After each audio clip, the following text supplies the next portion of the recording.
Well, and they went to San Jose is where they went, and found out there wasn't a fortune to be made in San Jose. Plus, him and his brother had a falling out. So they parted. My grandfather, he bought a big tent, and the family would contract to live in an orchard and do the picking for the season. And I guess eventually they got tired of that, or when it came to off season, no fruit to pick, they headed back up to Portland, and he settled in North Portland in his big old house, still there. And his kids, I think all of his kids, or almost all of them, were lived within a 5 mile radius of him.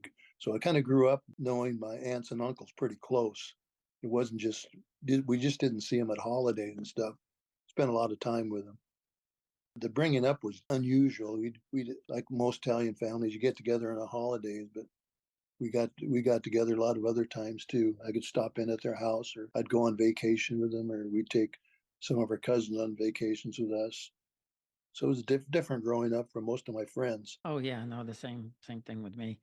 And that's a fascinating story. And um, coming from New York, we don't realize that there were so many different Italian enclaves, around the country. And when he settled in Portland, his brother also settled here and had similar number of kids. And I think he worked for the railroad initially, where a lot of the people from San Alejandro came and worked for the railroad out here, and either this around Portland or around centered around Spokane, Washington. A lot of two of the railroad centers, and so they could even use a train to go back and forth to visit each other, people they knew from the old country.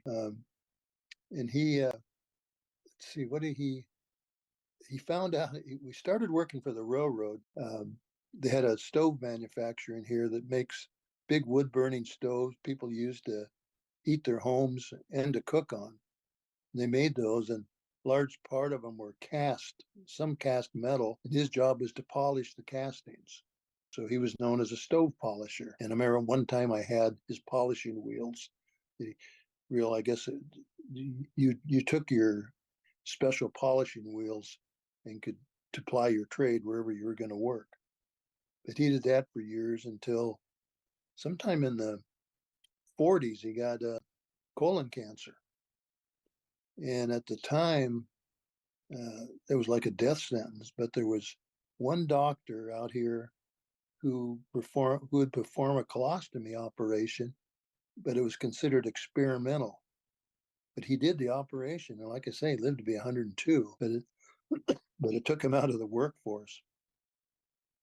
But he was living next door to his brother, and they got the bright idea they can make a fortune in California. So the two families got in this big truck that his brother owned and drove down to California. They'd all had mattresses, and they'd sit in the back of this big truck, and they'd stop at night, throw the mattresses out on the ground, and sleep on the ground.